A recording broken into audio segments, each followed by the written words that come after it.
Am I audible? Yes, yes. Yeah. Okay.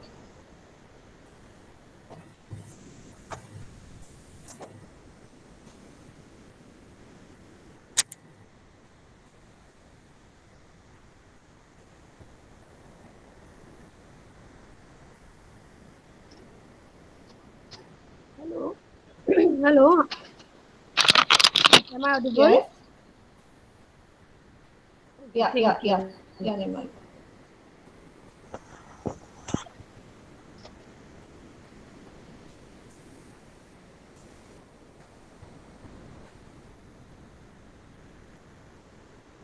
Namaskar.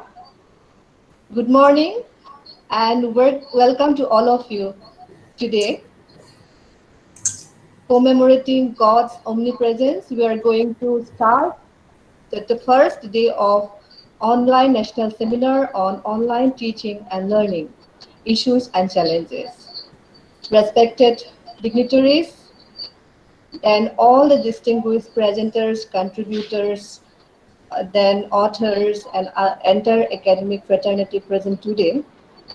At the very outset, I would like to extend my heartfelt thanks to all of you for your kind presence and on behalf of Women Librarians Association of Assam and LIS Links.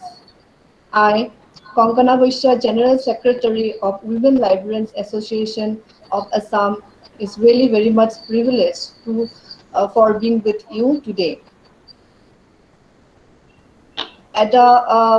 It gives me immense pleasure to introduce Women's Librarians Association of Assam to you. It is a newly formed association in the year 2019 and as well as the division of Assam Library Association, which is a very old and prestigious association in Assam established in 1938. The association has started its journey with various programs and prime notion of social welfare as well as professional development, and it has started its journey by distributing books and holding various awareness programs among children to inculcate reading habit in children's home and all. We are very much privileged to be associated with LIS Link, which is India's largest and biggest platform in the field of LIS profession.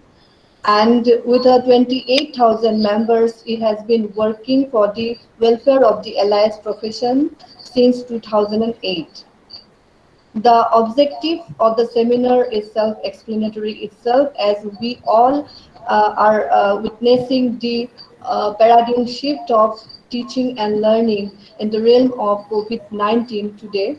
And we are very much overwhelmed with the responses from 28 states across the India and Nigeria as well. So without delaying much, I would like to move to the next session and request Dr. Nirmali Chakraborty, Madam, to moderate the session. Over to you, ma'am. Thank you so much. Okay, thank you. Hello, everyone. Am I audible, Kankana? Yes, ma'am, you are audible. Yes. Okay, thank you. Hello, everyone. Greetings for the day. This is my honor and privilege to welcome you all to the first session of online national seminar on online teaching learning issues and challenges organized by Women Librarians Association of Assam in collaboration with LIS Links. The topic for the session is academic integrity. Well, myself, Dr. Nirmali Chakraborty, librarian, Sipajhar College, and hope you all are fine. To be very honest, meeting like this in this platform today for a seminar, uh, it indicates that we are not living less than anything in the history. A couple of years back, who could have even imagined that we would be meeting on this platform for a seminar? It may be because of the challenging circumstances created by pandemic COVID-19 or because of the massive revolution of information and communication technology, we cannot deny the fact that the academic environment is crossing the boundaries of its conference hall to our home. Anyways, let me have the privilege to introduce today's chairperson who doesn't need any introduction actually, our most honorable Professor N. Lahkar, sir, President of Indian Association of Special Libraries and Information Center. He was responsible for shaping the librarian information science education and research in the entire Northeast India and beyond. He was the former Dean, Faculty of Arts, Guwahati University, and served the university in the capacity of head of the Department of Library and Information Science, and other capacities such as Deputy Director in charge, Academic Staff College, University Librarian in charge, Guwahati University, Director in charge, Pre-Examination Training Center, and such other posts.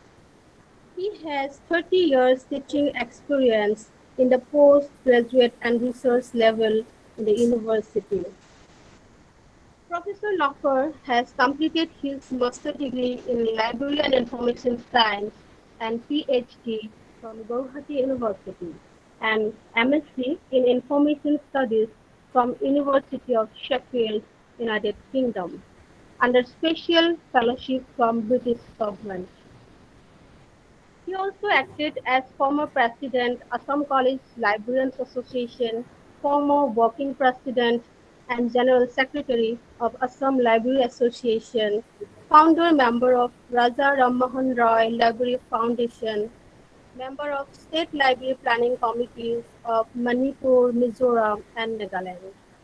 Professor Lahkar authored and entitled 8 books and more than 35 research articles at the national and international level.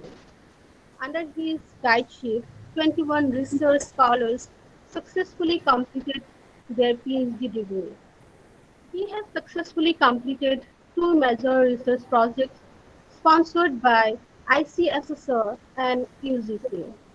Professor Lahkar was honored with Sipajhar Research Foundation for Library and Information Science, Bina Saraf Award in 2017 in honor of his innumerable contribution towards the subject of library and information science. Welcome you, sir. Next, it's my honor to introduce our co-chairperson of this session, Madam Dr. Topi Basar, Associate Professor of National Law University and Judicial Academy, Assam. Dr. Topi Basar has more than 15 years of teaching experience. She is an alumnus of Campus Law Center, Faculty of Law, University of Delhi, where she taught for about a decade. Currently, she is working as an associate professor at National Law University and Judicial Academy, Assam. Her area of specialization is intellectual property rights.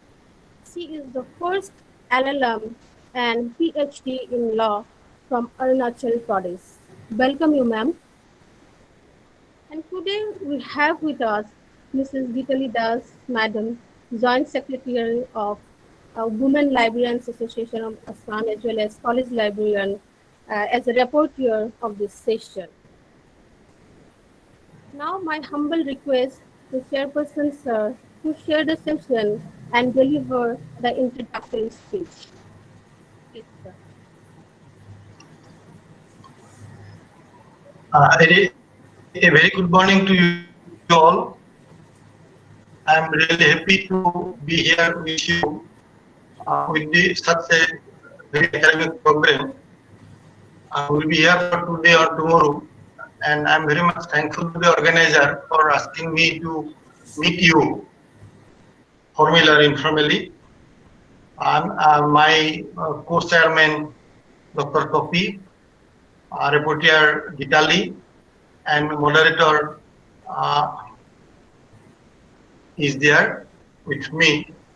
Also, I am very much thankful to Konkona and Godon, and all of you are here with me. So actually, I have not much to talk about the topic that you are going to have. Am I audible? Yes, sir. Are you listening to me? Yeah, Yes, please. yes. Because yeah, please. If something is there, please let me know. So simply, I'll give a very brief note on the present topic, and I'm happy that my co-chairman is very much working with intellectual property right. This has some relation with the present topic, academic integrity. I am sure the copyright, intellectual property right, and DRM, digital resource management, are some of the related issues wherein the academic integrity is also a part of that.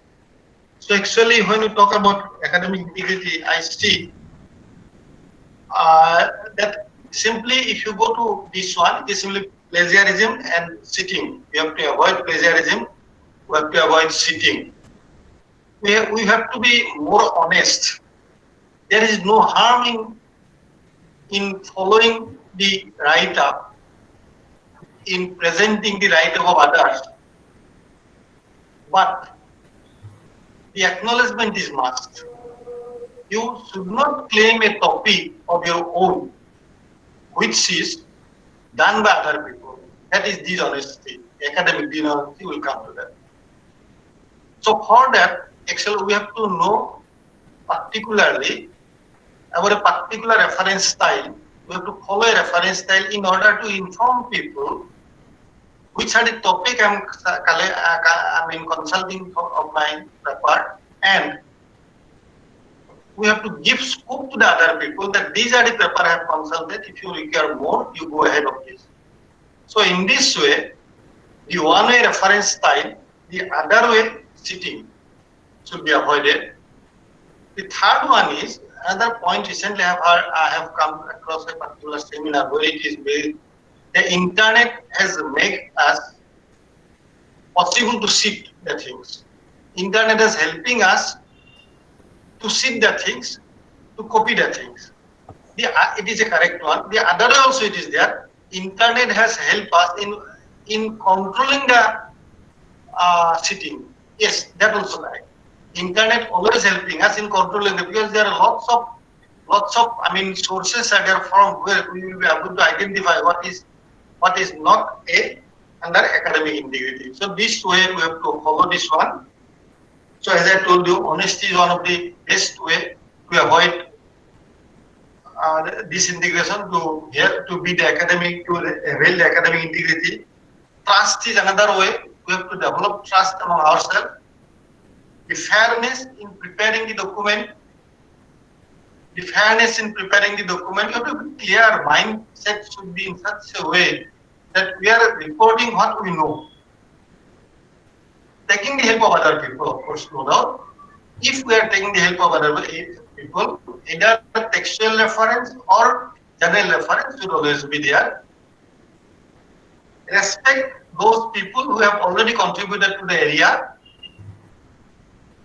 and you do accordingly. You have to be a responsible citizen in preparing the document. That is also part of academic integrity and ultimately courage. It's not that apprehending that I will be a member of, I will be in the pleasure, in the problem of this. No, it's not that. You have to do something. If we do not do, we will do that. But wherever we do, we clearly mention what we do.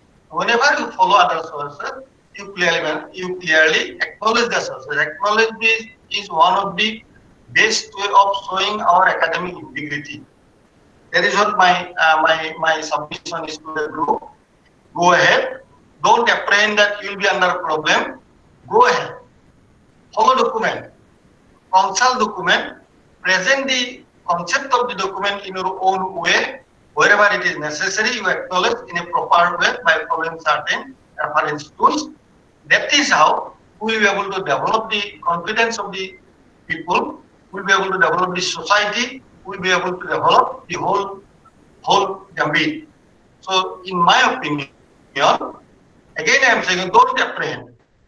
don't think that you will be guilty if you do something. Do something for the benefit of the society and with proper academic integrity. Of course, we are happy that my Ministry of Human Resource and Development, now it will be Education Department, has given a very clear-cut indication by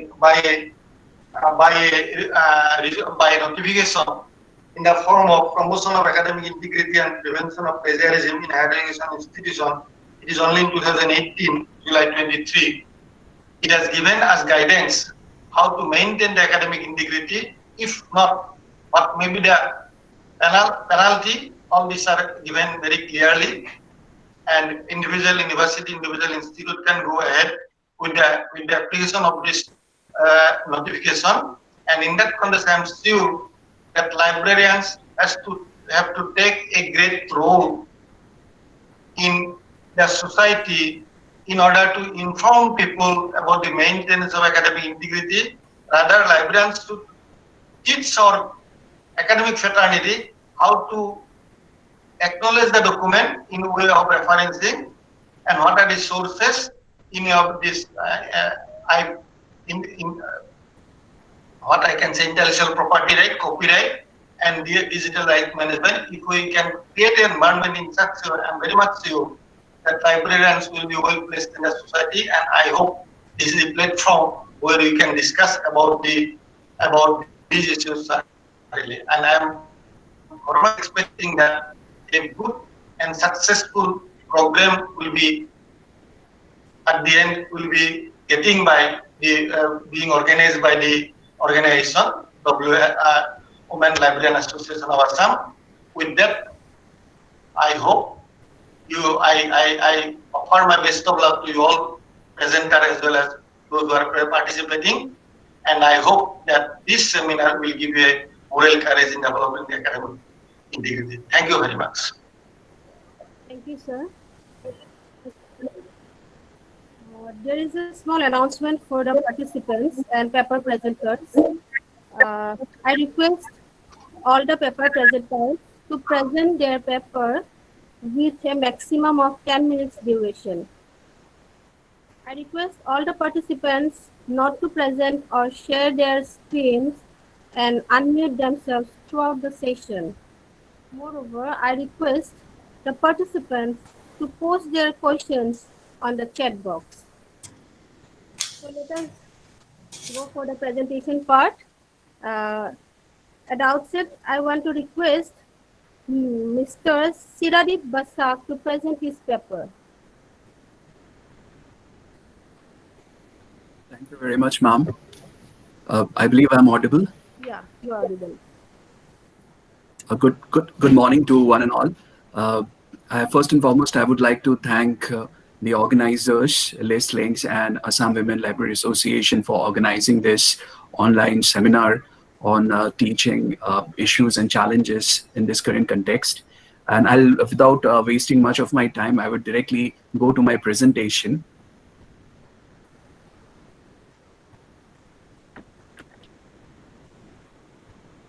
I believe my presentation is now also visible. Yeah, you are presenting. Okay. So the topic of my particular paper is the challenges of plagiarism software in legal scholarship. Now, the thing is that when it comes to academic integrity and the issues of plagiarism is something which is very much related. And before I start making my brief presentation, I would like to quote this lyrics from a song by Tom Lehrer that plagiarize, lets no one else work evade your eyes. Remember why the good Lord made your eyes. So don't shield your eyes, but plagiarize, plagiarize, plagiarize. But only be sure to call it, please, research.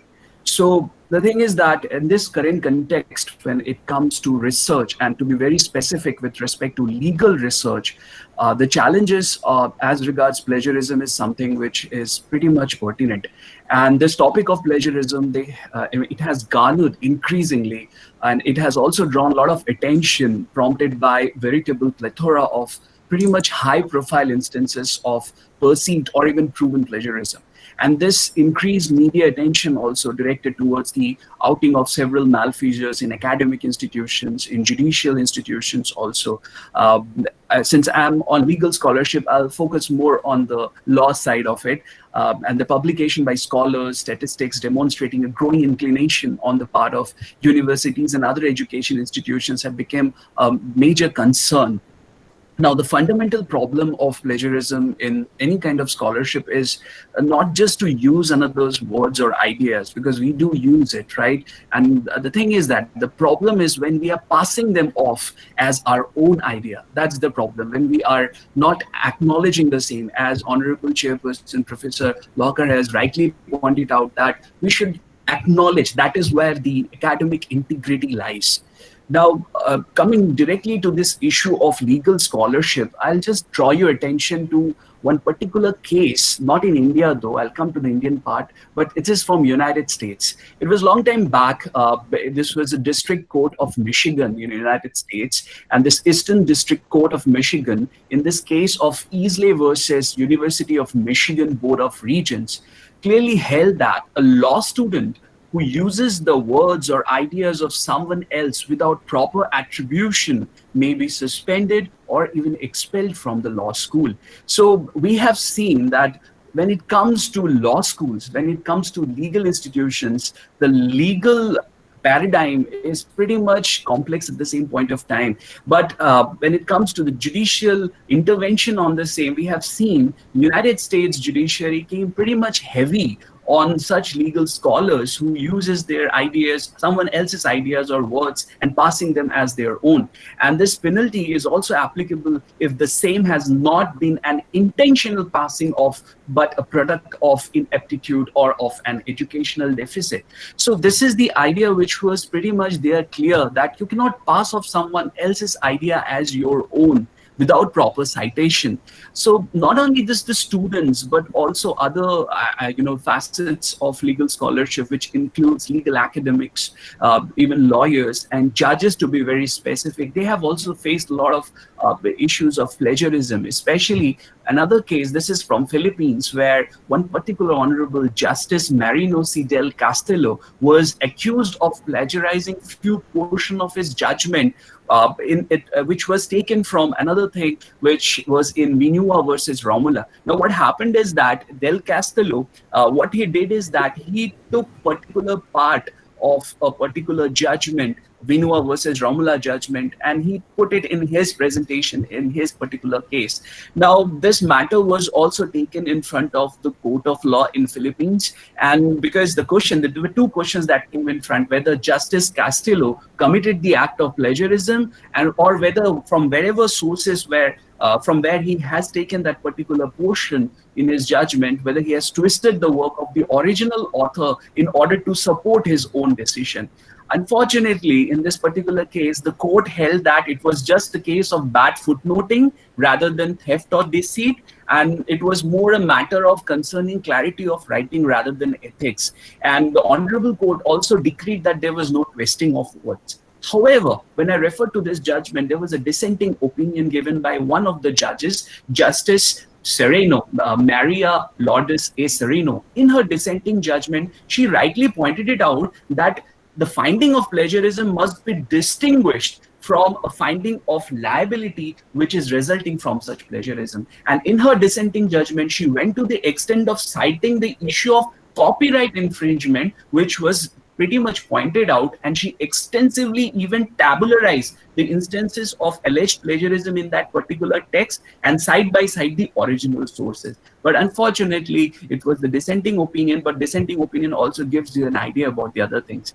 Now, this is with respect to other courts of law in other countries, but when it comes to Indian dimension, well, we are also not immune. We are also not insulated. Even Indian judiciary have seen certain instances of act of plagiarism. I think last year or the year before in Delhi High Court, also some instances, right, where a particular portion of a judgment was copied by the law clerk from some another paper. Now, the thing is that it is not such like only a High Court did this. Even in the matter of Gobind versus Madhya Pradesh, the Supreme Court of India, it was a judgment relating to right to privacy. It was found to have lifted the words from the case Paris Adult Theatres versus Slayton of Supreme Court of United States. Similar formulation was also seen in Kartar Singh's case, Kartar Singh versus State of Punjab. There also that particular portion in that particular judgment was taken from an excerpt of Granite versus Rockford of American Supreme Court.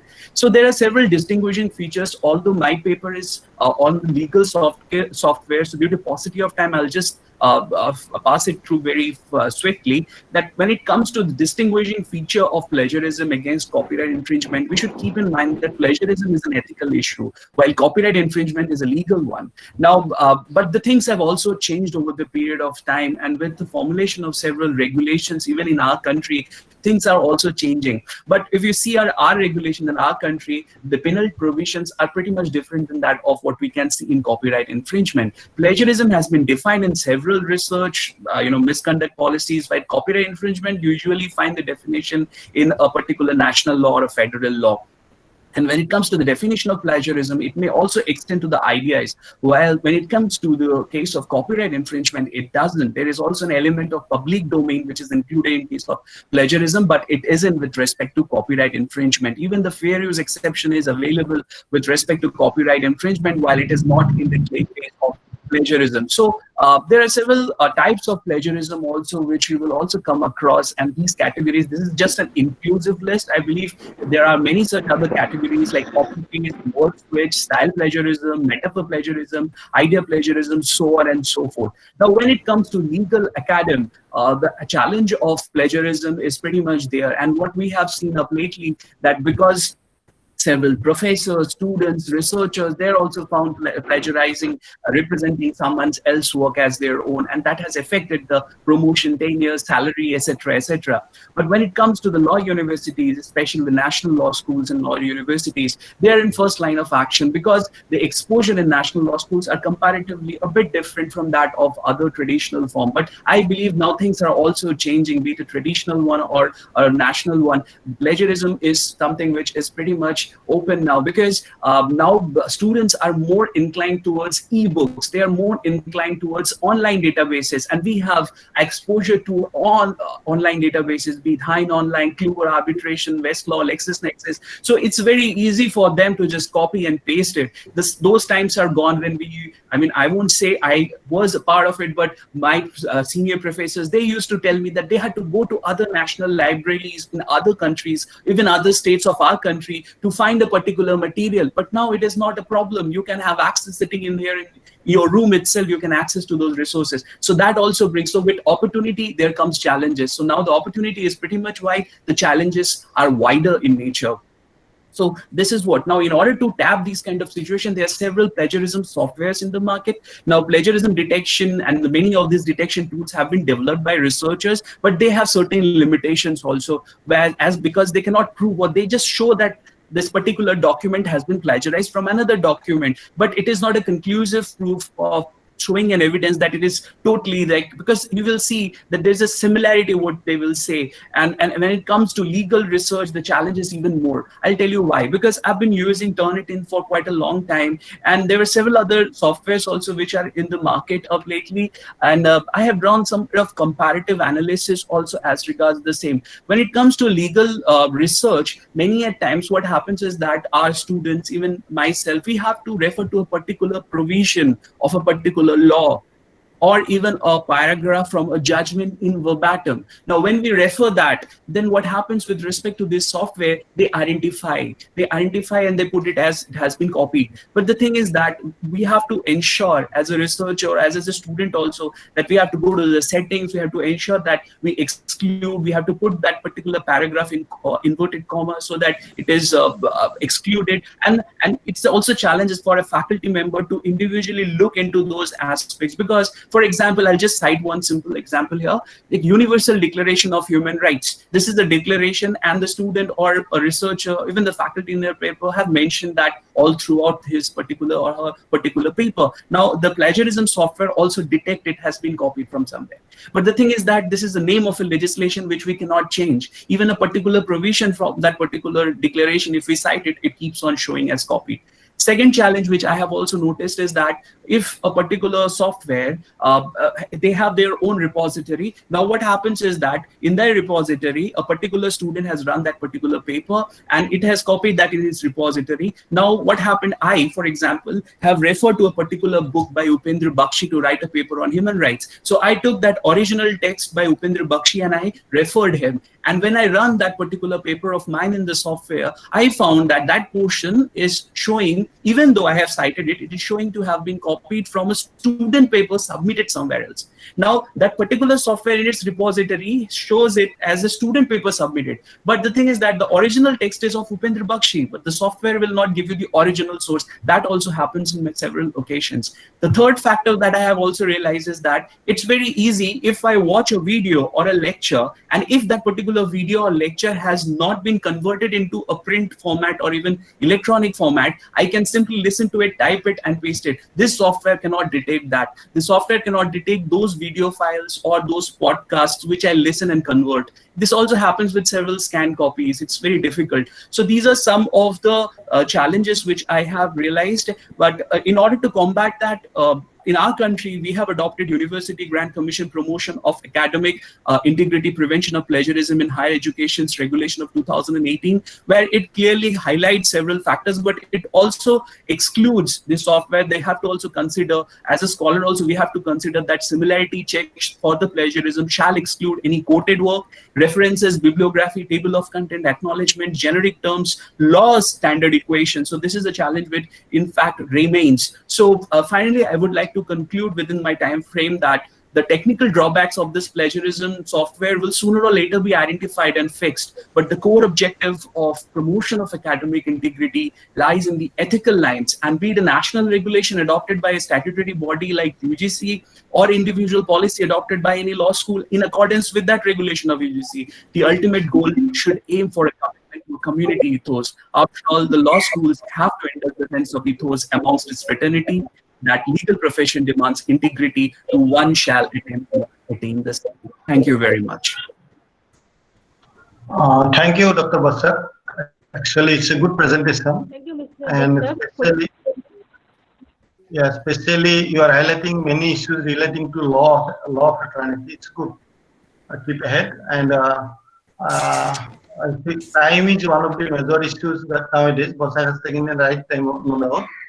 So my suggestion will be to actually moderator to inform the paper presenter within 8 minutes a warning, and after 10 minutes a final, because after going through this he or she may not be looking his or her time also.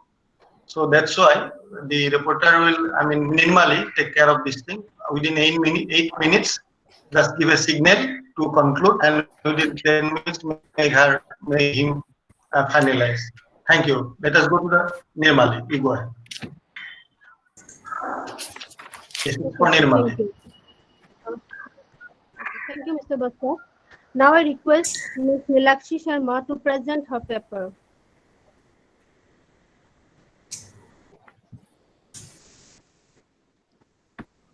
Hello? Yes, you are audible. Hello.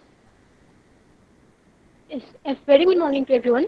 Respected Lahkar sir, respected organizers and other participants. I'm Nilakshi Sharma, a PhD research scholar of Department of Library and Information Science, Mizoram University.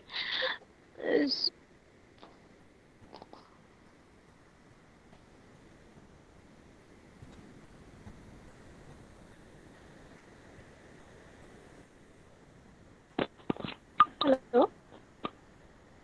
Ma'am, is my PPT is visible?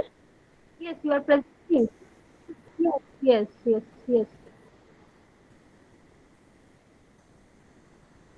Yeah, go ahead, Nilakshi. Today my seminar topic is reference management tool as an academic. Okay, ma'am. Today my seminar topic is reference management tool as an academic integrity booster. So we all know what integrity is. It means doing the right thing honestly and maintaining the truthfulness even when someone is not noticing us. it is considered as one of the moral values of life. So even someday I came across a question that why maintaining moral values in life is so important. What if people do not maintain it? I will answer that the moral values are some of the good practices that are essential for building a good character, manner, discipline in a person, which will play a worthy role for the lifetime, and it will help in bringing the success to the life of that person. It gives an inner peace and satisfaction to the person who is regularly maintaining it. Maintaining moral values like honesty, trust, fairness, respect, etc. during any academic activity can be considered as academic integrity. If we follow some moral values in academic environment, it will be beneficiary for us. We should maintain academic integrity because it welcomes someone's trust on our own work. Academic integrity gives values to the degree that we are pursuing. It gives self-satisfaction and knowledge to the person. It develops the respect towards the person who is maintaining the academic integrity. So one may ask for maintaining moral values can help in avoiding plagiarism. My answer will be yes. Plagiarism means stealing someone other's thought, ideas, language, and presenting them as our own work. Is known as plagiarism. It is an academic dishonesty, and it is considered as a serious ethical offense. And but we can avoid the plagiarism by practicing moral values, some of the moral values in our life. Plagiarism may be intentional or accidental. Intentional plagiarism means if the person have the knowledge about the plagiarism, and even after knowing what plagiarism is, he is he is knowingly stealing someone's work and representing them as his own work. That is considered as intentional plagiarism. And accidental plagiarism is if the person don't have the knowledge of the plagiarism, and unknowingly he is considering someone's work as his own work, then that may be the accidental plagiarism. But both can result in expulsion from the institution, termination of employment, repayment of grant, loss of respect, trust, and loss of self-confidence. So, how can we prevent plagiarism? We can prevent plagiarism by preferencing our own ideas and languages in our own work, and citing whenever we type the when we take the ideas of someone else, then immediately we should cite their works, and putting quotation and citations will be one of the major key points that we should always remember. Putting complete reference may also prevent the plagiarism. Using plagiarism detection software, there are various plagiarism detection software available in the internet, or we can use it offline or online. There are some of the paid plagiarism, and there are some of the free plagiarism. We can use it. Use of content compositing software like Rewrite Rocket also can prevent plagiarism, and use of reference management software may be the one of the major preventive measures of plagiarism. Now, what is reference management software? Reference management software is known as also known as citation management software. It is used for creating bibliographic citations. It supports different referencing styles like APA, MLS, Chicago, etc. However, it may vary from software to software. It helps in creating references as per users' requirement. According to a research, only 50% of LIS faculties in Iran have a strong familiarity of reference management software. Some of the reasons so why should we use reference management software? So I can explain some of the reasons why should we use RMS. We should use it because it reduces the time, duration, and effort of citation creation. It increases the effectiveness and accuracy of the citations. It lowers the risk of plagiarism. Adoption of technical support for research is very much important because we should adopt much and much of the technology for our research purpose. And it also helps in avoiding the human error. Ms. Nilakshi, please sum up your paper. Some of the basic features, most of RMS. Hello. Please sum up your paper. Some of the basic features of the most of the RMS is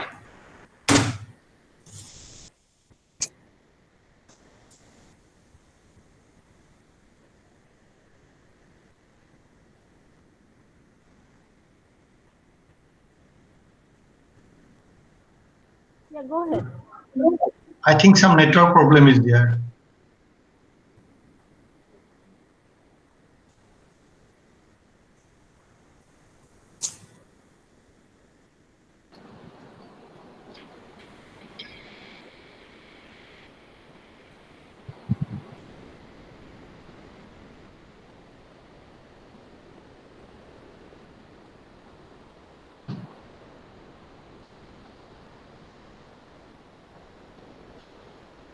Nirmali ba kon kon?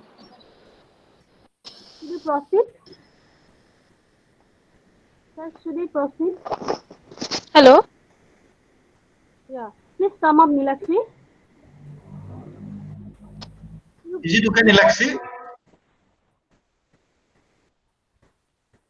Nilakshi, is it okay?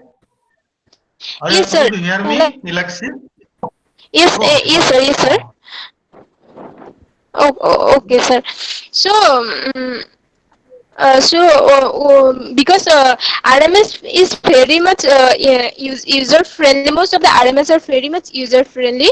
So some of the RMS are free of cost, and it gives an accurate and reliable results, and it is very easy to use for from the user's perspective. So we can use RMS for to avoid the plagiarism. So there are so I can suggest some of the I can suggest some of the points to the resources that hello. Yeah. You can conclude your paper. Okay. So clear.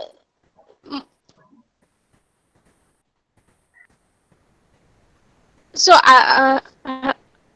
some of the training programs and awareness programs of the reference management tool should be conducted by the academic institutions, so that the so that their academicians came to know about what RMS is and how they can use it, and it should be more clearly mentioned that how it can lower the risk of the plagiarism and how it can boost up the academic integrity. So I am concluding my papers here. Thank you very much. Okay, thank you, Nilakshi Sharma. Now I request Mr. Chirag Sase to present his paper. Okay, ma'am. I'm audible. Yeah, you are audible. I'm audible, ma'am. Yes, sir. Ma'am. Okay. Yes, you are Okay. Now audible. my screen. Okay, I'm sharing my screen now. Okay.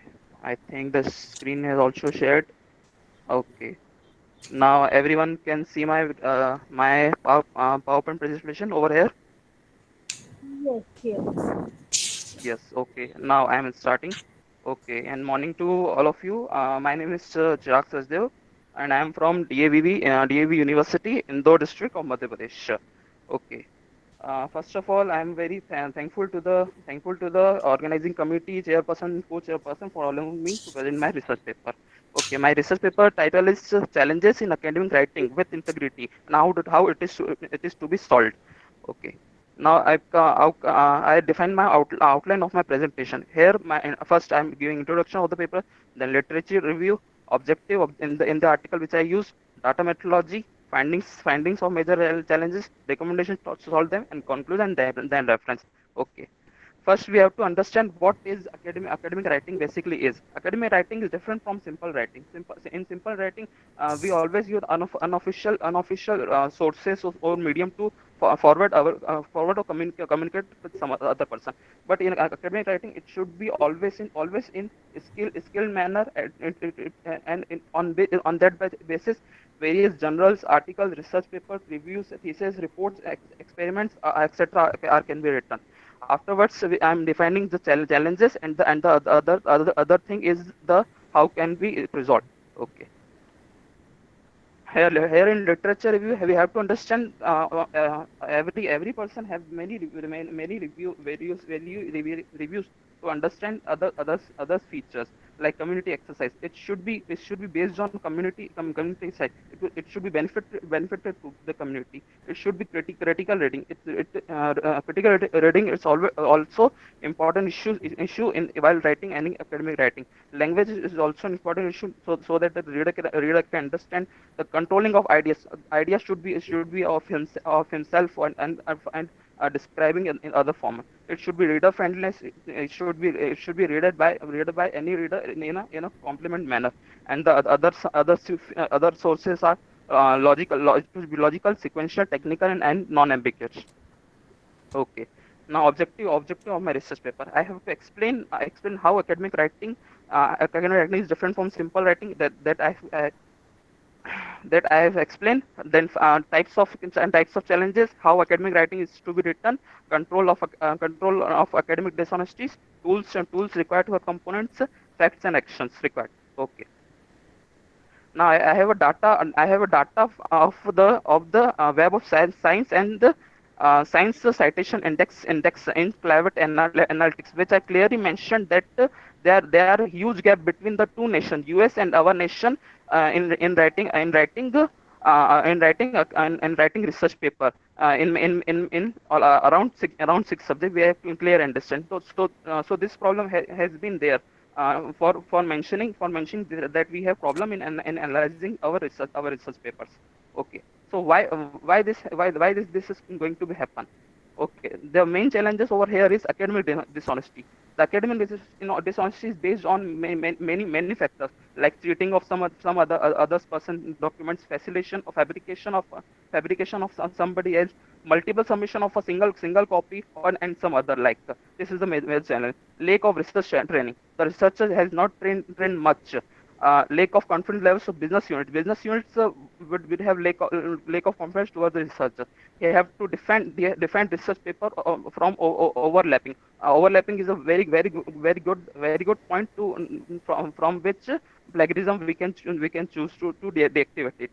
Lack of efficient skill and knowledge of the researcher or writer, following communicating information from one person to another. It would be difficult in writing on things. And weak research methodology or research methodology has to be read under main data procedure or clearing his experiments. Okay. Now, how it should be recommended. Here, plagiarism is the main recommendation which I have to share in my paper, where I have defined what is plagiarism and how it is to be detected, and how while he is improving in them various types of plagiarism. This all I mentioned in my paper, and various tools, and I've defined some of the tools which are some of the main are paid or unpaid in both kind of scenario. Some of them turn in Urkund, Moss, plagiarism checker, X, pro writing, and others. Okay. The referencing is the also main concept, beyond this. In referencing we use two or three major writing skills to define how, from where we have take our concept or ideas, like CMS, MLA, APA. Okay. Now from our own ideas, we have to clear our own ideas and opinion. Should be clear in starting point. We have to start with a clear point, that what is our objective and what are the hypotheses which we are used in research. Research data collection should be based on as per our objective. It should be primary, it should be secondary, it should be empirical, it should be de-empirical. Okay. We have to maintain the sentence paragraph here. Sentencing should be in a nice language, or a good language, or I can say understand language, as per a paragraph, same as per paragraph. It should be keep it short and simple, so that the other person have to believe in that. It should always correction in academic writing. It should be sentence, and whether it should be the grammar, whether it should be the other point of view of reading any research paper. Now I come to the conclusion of the paper. See, basically any database organization requires R&D project, where this academic writing is to be required. We have seen in current phenomena, medical resources for controlling COVID-19 issue need data that belongs to how many cases in which city, in which state has been turning on. And in such that agriculture industry, industries, manufacturing industry, service sector also needs a database to develop its research project. There should be rational, logical, sequential, so that it could be required and purposely mention and give views to the other person. Okay, and last, this is my references, which I defined in APA format. You can take it as an example of that also. And last, I will thank you to the committee co-chairperson and chairperson. Okay. Um, Hello. Yeah, thank you, Yeah, Mr. it's okay. Sastry. Thank you. Okay. Thank you, Does I'm Siraj. not audible? Does I'm not audible? No, it's okay. We're listening to you. No problem. We don't find any problem in hearing to you. It's okay, Dr. Siraj. Over to Okay. Nirmali. Next paper presenter is Dr. Usha SP and Mr. Akshay Prasanna. As we are already informed that the authors cannot present their paper live due to some inconveniences, I request the technical team to play the video recording of the paper presenter. No video has not been submitted by them, so we can skip this presenter. Nirmali. Okay, then, thank you. So we are coming to the end of the session. For this session, we had only 4 paper presenters. So now I request Co-Chairperson ma'am to sum up the session. Thank you. First of all, I would like to thank Women's Librarian Association for inviting me for this to this very enlightening session on a topic which is of far-reaching consequence and implication for all of us. And I would like to thank my chairperson of the day and the organizing team, the paper presenters for their wonderful inputs. And I would like to take this opportunity to make few of my submissions, which I feel will be important for all of us, because in dealing with the vices of plagiarism and promoting academic integrity, the library has a very big role to play, and the academia and library has to work in coordination and as a team. So From the copyright perspective, I want to make a few submission.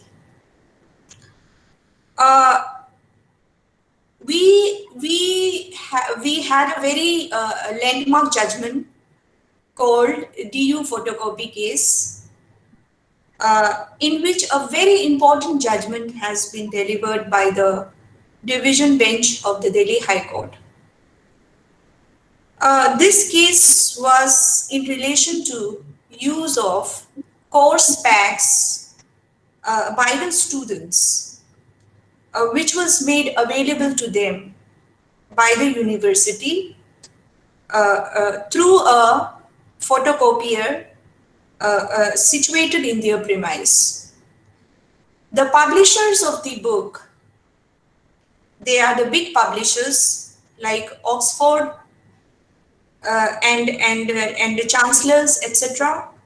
They filed copyright suit against the Delhi University on the plea that making of course packs and distributing it to the students amounted to infringement of their copyright. So in this case, the Delhi High Court gave a judgment which is of far-reaching implications. Now, when it comes to copyright infringement, we have a fair dealing provision, and this fair dealing provision is also based on the principles of fair use, which is followed in many Western countries like US. Now, in this regard, there are 4 factors test of fair use. 4 factors test of fair use. That means, in order to avoid infringement of copyright, 4 factors are looked into. Whether in your use of copyrighted material, whether these 4 factors are present or not, that will be looked into principally. So the 4 factors that are essential are purpose and character of use. What is the purpose and character of use of your copyrighted material? Okay, why the user is using. Purpose and character of the use is important. Second is nature of work. What is the nature of work? What is the nature of copyrighted work that has been used? Second factor. Third is amount and substantiality of the use. How much work has been used by the user? Okay, how much work is taken from the copyrighted work? Amount and substantiality is important. And the fourth is effect of use upon the market. What is the effect of use upon the market? So these are the 4 factors test of fair use, which is also used in case of copyright infringement in India. Copyright infringement in India in determining whether the use is fair dealing or not. Because in India we use the term fair dealing, in US it is fair use. But what the important principle laid down in the DU photocopy is that if the use of the copyrighted material is for educational instruction, then the quantity and extent of use is not important. It is immaterial. That means students are now, after this interpretation, a student is even free to photocopy whole of book, scan whole of book. They are free, as long as the purpose is for educational instruction. So the strict norm 4-factor test has been done away with in case of use for educational instruction. This is what we have to remember. Okay, so now student is free to even photocopy the entire book available in the library and even scan the book, as long as it is falling within the ambit of educational instruction. That is a very important point I want to clarify. And regarding today's presentation, I would like to give a brief summary of the presentation, starting with Mr. Chirodip Basok. I congratulate Mr. Chirodip Basar for beautifully bringing out the challenges of plagiarism software in legal research. And he talked about some foreign judgments and Indian judgments, and also pointed out the complex legal paradigm and involved in cases of plagiarism, and also how judiciary in US acted very tough on instances of plagiarism. And he also mentioned about our UGC regulation, and in that regard, I would like to point out to Mr. Chirodip Bosar that we have to look at Section 7 of the regulation.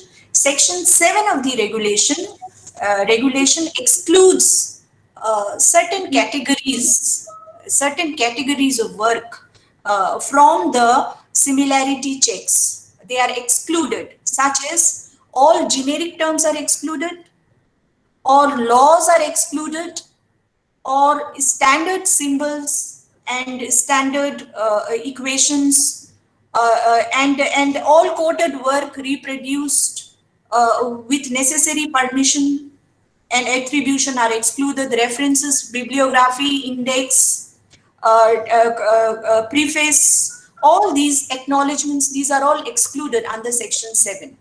Okay. And it was an excellent presentation by Chirodip. Now, second presenter of the day was Miss Nilakshi Sharma. And she presented on the topic reference management tool and academic integrity booster. And she pointed out about the RMS features, which is very user friendly, and which is free of cost, and which is a good tool to avoid plagiarism.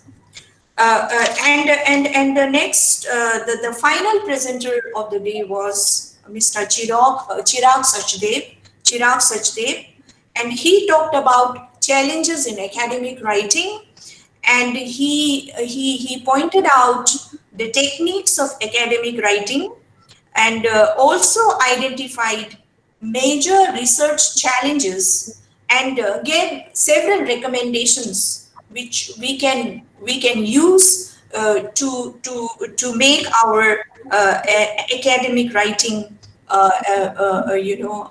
plagiarism free, and towards the pursuit of academic integrity. So it was a very enlightening session.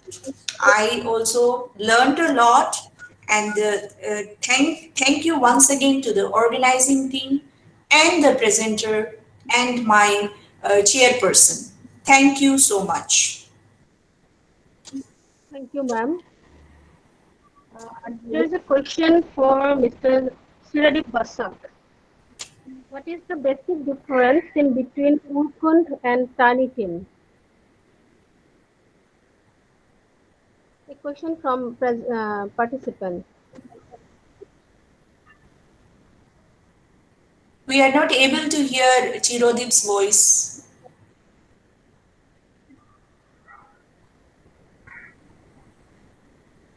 You increase the volume of your system. Chirodip? No, not at all audible. Now? Yeah, you're audible, Chair. So am I? Yeah. Okay. Could you please repeat the question? I couldn't get the question. What is the basic difference between Urkund and Turnitin? Urkund and Turnitin. Now, there was a small I won't say research per se, but a bit of study which was done by some of our students. Along with them, I was also involved, and we ran some of the papers both on these two softwares. And the thing is that in Turnitin, when we checked with Turnitin similarity index, we found that it is comparatively more user friendly because the interface for the users appear to be very clear as regards whatever the lines or the paras which were kind of copied or similar, they kind of identify it properly. In the right side, they give a breakup of all those things. And the similarity index was also varying. When it came to Turnitin, the similarity index was pretty much higher in comparison to Urkun for some of the papers. And my students found that the user interface for, because I believe, if I'm not wrong, Urkund is freely accessible, while Turnitin, on the other hand, isn't. The thing is that when it comes to making the changes in the settings of Turnitin, I found it more user friendly. That is the major difference that I found. And the similarity index variation was primarily, I believe, due to their variation in the repository, because the sources which they have in their repository, it varies. So if they cover more, then they will of course show higher similarity index. If they cover less, so that is in a kind directly proportional to the amount of literature that they have in their respective repository. So that is what it is. And I would also like to thank Topi ma'am for highlighting the challenges that is going judiciary. And ma'am, I would also like to draw your attention that I did mention to section 7 in particular in one of my slides, which you have rightly pointed out, the exclusion which is there under section 7 of the UGC regulation. And this is there in law is also one of that. But the major challenge which we face as a scholar is that we have to individually go through the entire paper, irrespective of what this automatic software does. The manual intervention is there, the human intervention is there. So, and even Konkona ma'am, she also struggles at times. I remember when students forward her paper, and she also says that the respective faculty will be in a better position also to understand that whether they have, despite that they have cited this particular source, still it is showing to be copied. So that human intervention will still be there despite all the software that is there. Thank you very much. Thank you, Mr. Basar. One more request from Radhika Sharma. Would you please explain style plagiarism for Mr. Basar? Yes, ma'am. Yeah, one request from Radhika Sharma. Would you please explain style plagiarism? Sign plagiarism. I'm unable to hear you properly. It's disturbing. You will inform that later on. Okay, okay.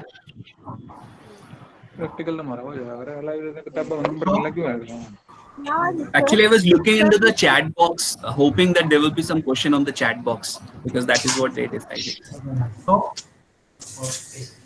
Now I request Chairperson Sir for his concluding remarks on the session. It's a very encouraging session, as rightly talked by Dr. Basar, regarding the, you have taken good trouble in preparing the papers, all three. And one is through law, one is MBA, and the other one is the mostly general topic on library, mainly library science included to that. But I have observed two things. It's very much necessary for us to do research in a continuous basis. Number one, the RMS, reference manual reference management system. There are different reference management systems. We have to see the merits and demerits. It's not static. Especially in LIS, which software should be used and what I have seen that API is mostly used by the people. Whether still we should continue or we can go for other. That is one of the topic that needs to be a continuous study. Number two, as Basar is very rightly saying, regarding plagiarism software checking, there are different software. There are online freely available and there are priced one also. Urkun is a priced software. It is provided by InfluNet. Anyway, so if we do free software, what is the merits? If we do not do, what is the demerits?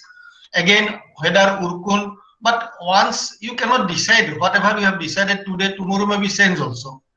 Because the Urkun nowadays, people are very much used in Urkun. I have seen that within a very short time, Urkun repository may be more and more as compared to present situation. So there needs a continuous study of the utility of the different software package, which one is better or not. These two areas I have seen in the discussion is very much attracted to us.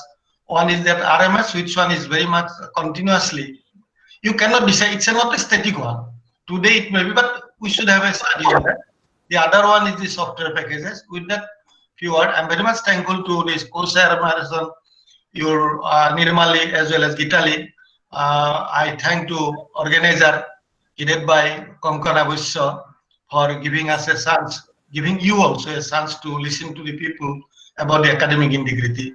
Thank you very much. Go ahead. I wish the other sessions will be also a very successful one and will be here for 2 days. Thank you very much. Thank you, sir. Well, we have come to the end of this session. First and foremost, I'm blessed to thank Professor Narendra Lahkar sir for giving his valuable time to grace this event. Next, I am honored to thank Dr. Topi Basar madam for managing her time from her busy schedule. My sincere thanks to Mrs. Geetali Das madam for joining us as the rapporteur of this session. I'm glad to thank Dr. Baden Barman, founder of LIS Link, and Dr. Kankana Bashya, secretary, WLAA, for their day and night effort to make this event a successful one. Last but not the least, I'm thankful all the paper presenters as well as all the participants for smooth and successful joining on time. Moreover, my humble request to all the participants to join us in our next session going to start after immediately ending of this session. Once again, thank you all for joining us. Have a good day.